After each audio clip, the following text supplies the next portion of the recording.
peluru tajam dan akhirnya beliau syahid.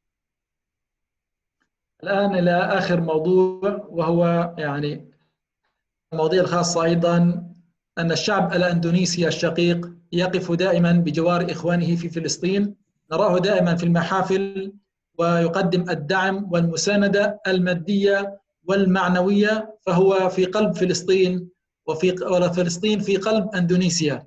وجدناهم هنا خلال الحضور إلى غزة من خلال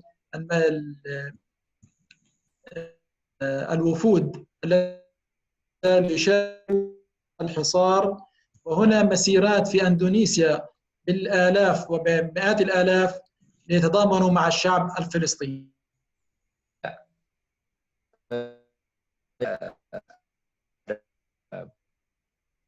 Rakyat Indonesia, bangsa Indonesia, di mana mereka selalu ada di dalam hati. Bagaimana bangsa Indonesia selalu berada di samping Palestina, saudara-saudaranya di Palestina. Mereka mendukung dengan dukungan material maupun moral, ya. Di mana salah satu di antara yang dilakukan adalah ketika terjadi demo besar-besaran di Palestina, maka di Indonesia juga dilakukan di Monas, ya. Kita bisa lihat di sebelah kanan itu adalah di Palestina, yang sebelah kiri di Jakarta. Ya, itu semua menunjukkan bahwa bangsa Indonesia dan bangsa Palestina adalah satu hati. Mereka adalah mana Indonesia selalu tidak pernah melupakan bangsa Palestina, maka mereka berupaya untuk saja dukungan di dalam rangka untuk memperjuangkan kembali hak-hak bangsa Palestina. Fadhal. من أهم المشاريع الأخيرة لدولة أندونيسيا، طبعا هي قدمت آلاف المشاريع، لكن أهم المشاريع في غزة وأخيرا كانت المستشفى الأندونيسي في قطاع غزة، في شمال قطاع غزة. وهذا المستشفى بني بإشراف وتنفيذ أشخاص أندونيسيين. الأندونيسيين جاءوا إلى غزة وقاموا بالإشراف والتنفيذ هذا المشروع. تقريبا 35 مواطن أندونيسي جاءوا للعمل في هذا المشروع. ومشروع الآن هو مستشفى حكومي في شمال قطاع غزة، بدأ العمل فيه منذ العام 2011، تجهز بالعام 2014 وافتتح في العام 2015. كان طابق ومن ثم جاء واستكملوا هذا المشروع، جزاهم الله كل خير، ليصبح 3 طوابق. تفضل. Baik. Salah satu di antara proyek bangsa Indonesia di Gaza yang nampak ya dengan jelas adalah didirikannya Rumah Sakit Indonesia, ya, Al-Mustashfa Al-Indonesi, ya, Rumah Sakit Indonesia yang dibangun di Gaza Utara. Dan ini dimulai pada tahun 2011, ya. Kemudian 2014 hampir selesai dan mulai dibuka pada tahun 2015.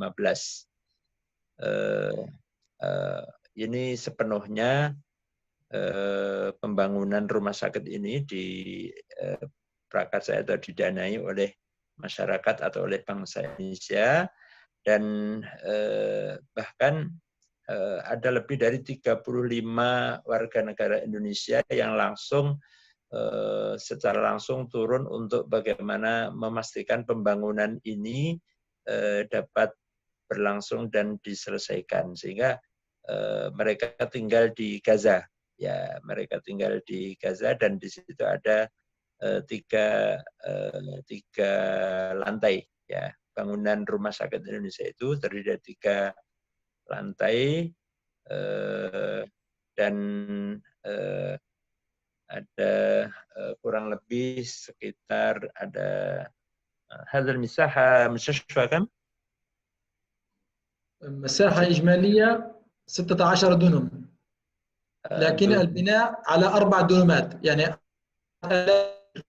بناء 4000 متر. هكتار. أيوة. Ya, kurang lebih ada 4 hektar ya, ada 4 hektar ya. Arba'ata alaf meter. تمام صحيح. Ya, 4.000 meter persegi ya. Jadi bangunan luas bangunan Rumah Sakit Indonesia. Tafadhal. يقدم المستشفى الإندونيسي خدماته لمحافظة شمال غزة، وهي محافظة مكتظة جدا بالسكان، وفيها 300 ألف نسمة. 300 ألف نسمة يستفيدوا من هذا المستشفى. حينما قدم ليستكمل فريق المتطوعين، جاء ليستكمل بناء المستشفى بالطوابق الجديدة. Ya. Alhamdulillah, Rumah Sakit Indonesia di utara Gaza ini memberikan pelayanan kesehatan bagi warga Gaza, khususnya di Gaza bagian utara ya, yang kira-kira di situ ada lebih dari 300.000 warga yang memanfaatkan pelayanan kesehatan dari Rumah Sakit Indonesia yang betul-betul dibangun dari dana masyarakat Indonesia. Dan gambar tersebut adalah ketika kontingen atau rombongan dari warga negara Indonesia ketika mereka mengunjungi rumah sakit tersebut. هذه صور للوفد الإندونيسي القادم إلى قطاع غزة. Nah, ini beberapa rombongan yang ketika mereka datang mengunjungi kota Gaza.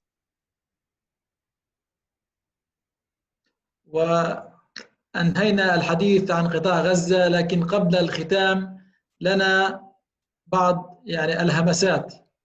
كيف ننصر القضية الفلسطينية، وما هو دورنا اتجاه القضية الفلسطينية عامة، ودورنا تجاه قطاع غزة المحاصر.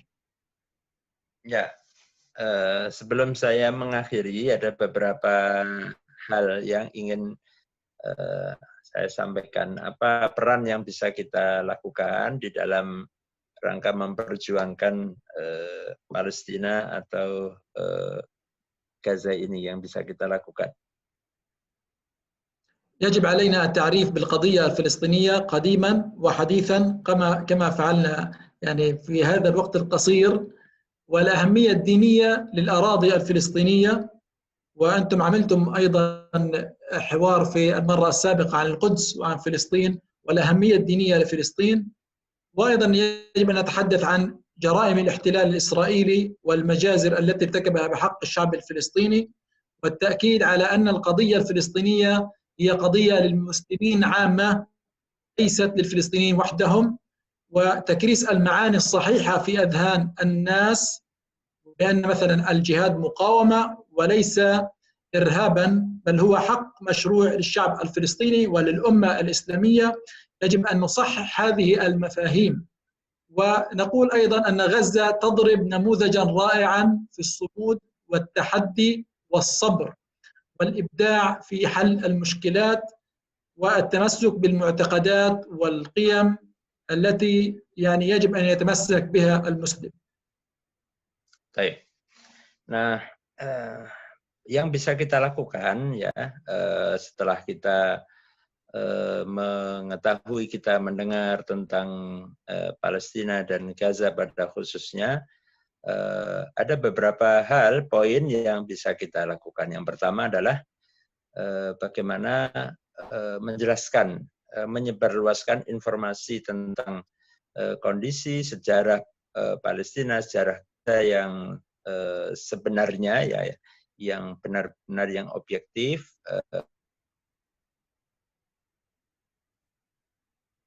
sekarang, dan bagaimana tentang pentingnya situs-situs agama di situ, karena ada Masjidil Aqsa, ada tempat-tempat bersejarah di dalam keyakinan agama kita. Kemudian juga poin yang kedua adalah bagaimana dapat membuka apa yang telah dilakukan, kejahatan yang telah dilakukan oleh Zionis Israel terhadap bangsa Palestina yang itu adalah sesuatu hal yang nyata bahwa betul-betul Israel telah melakukan sebuah kejahatan yang di luar batas kemanusiaan. Kemudian juga bahwa masalah Palestina bukanlah masalah bangsa Palestina sendiri, tetapi Palestina adalah masalahnya kaum muslimin seluruh dunia, semuanya. Jadi bukan masalah warga Palestina, tapi Palestina adalah masalah kaum muslimin yang semua harus terlibat untuk ikut bagaimana menyelesaikan, berperan. Kemudian juga meluruskan ya pemahaman ya di kalangan manusia, di kalangan banyak orang, jangan sampai memiliki pemahaman yang salah tentang masalah Palestina. Dianggap Palestina ini adalah masalah konflik politik, konflik ya sosial, tidak ya. Dan kita harus meluruskan bahwa perlawanan yang dilakukan oleh bangsa Palestina yang terjajah terhadap Zionis Israel itu bukanlah sebuah tindakan terorisme, tapi itu adalah sebuah hak yang konstitusional, di mana mereka berhak untuk hidup di tanah-tanah mereka, di negeri mereka yang mereka lahir di sana.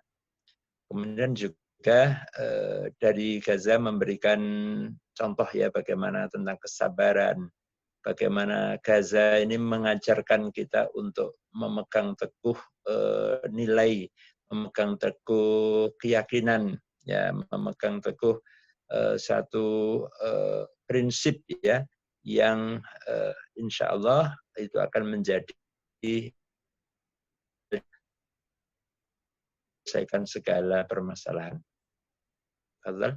أيضا علينا قيادة حملات للتبرع بالمال والغذاء والكساء والدواء والبناء لأهالي فلسطين والمستضعفين في كل العالم، المقاطعة الاقتصادية لبضائع ومنتجات العدو الصهيوني وعدم شرائها والحث على مقاطعتها، إقامة المعارض في المساجد والجمعيات ودور العرض لنصرة القضية الفلسطينية ودعم الروح المعنوية عن الفلسطينيين، واستلهام قدوات من المجتمع الفلسطيني وضرب الأمثلة مثل نموذج المرأة الفلسطينية التي تدفع أبنائها للاستشهاد وتودعهم بقلب ثابت، وكنموذج هذا الطفل الأعزل الذي يتصدى للدبابة بثبات.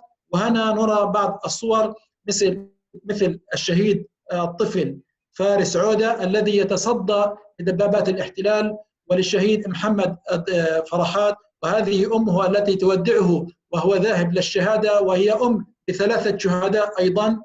وهذا الطفل الذي ينظر بكبرياء للاحتلال الإسرائيلي.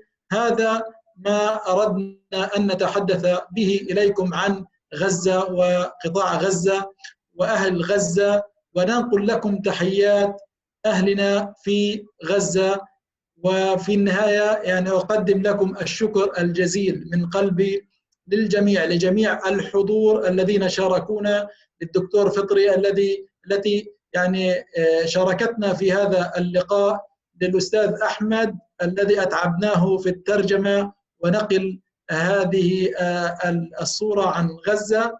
وأنا إن شاء الله معكم حتى انتهاء اللقاء. أطلت عليكم لكن سامحوني لأن الموضوع كبير ونشتاق إليكم جميعا. بارك الله فيكم وجزاكم الله كل خير. أستاذ أحمد عندك الموضوع.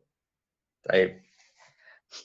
Kemudian peran yang dapat kita lakukan adalah bagaimana kita mengajak masyarakat untuk melakukan menggalang donasi ya, baik itu untuk kepentingan bangsa Palestina ya, baik itu bantuan untuk pangan, bantuan obat-obatan, kesehatan ya.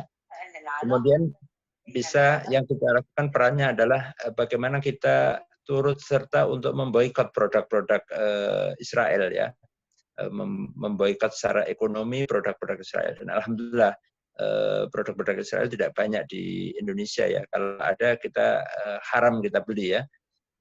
Kemudian berusaha untuk membuat semacam pameran-pameran di masjid-masjid, di lembaga-lembaga yang untuk mengingatkan kembali tentang pentingnya bagaimana kita membela Palestina yang terjajah, bagaimana kita membela Al-Aqsa, membela bangsa Palestina yang mereka terjajah sampai hari ini.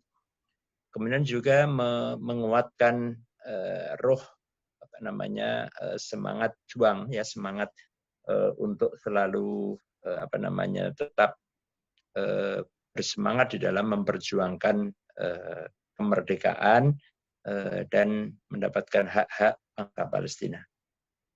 Yang terakhir, peran yang bisa kita lakukan adalah kita mencoba untuk mencari inspirasi, ya, contoh-contoh yang heroik tentang bagaimana kepahlawanan yang ditunjukkan oleh para wanita Palestina dan anak-anak Palestina, bagaimana seorang ibu yang dengan ikhlas ridho melepas putranya untuk berjuang untuk gugur menjadi pahlawan bagi bangsanya, untuk gugur menjadi pahlawan bagi tanah airnya.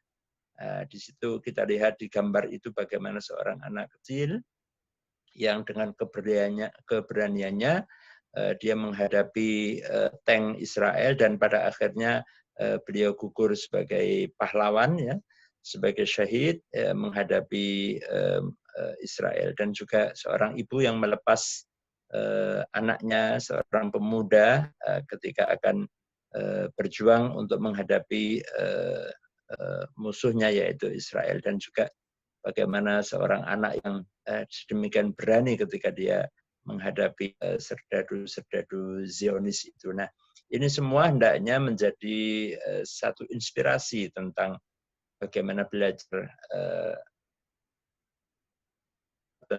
pengorbanan, belajar tentang kesabaran dalam menghadapi sebuah perjuangan yang begitu sangat bernilai. Dan insya Allah mereka semua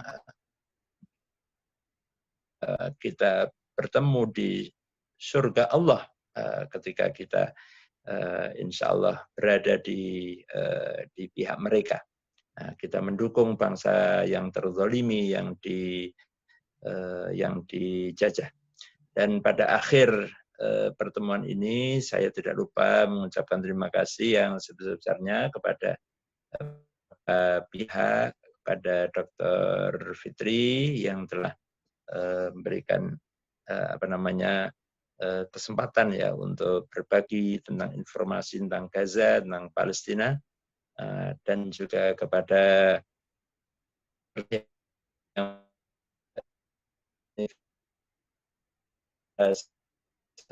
kaum muslimin yang ada di Indonesia.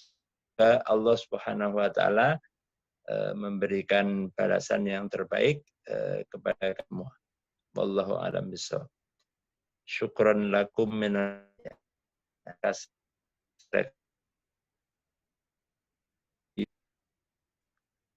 خلاص شيخ فتحي عليكم لا لا لا لا لا أنا موجود معكم، أي سؤال أي استفسار أنا جاهز.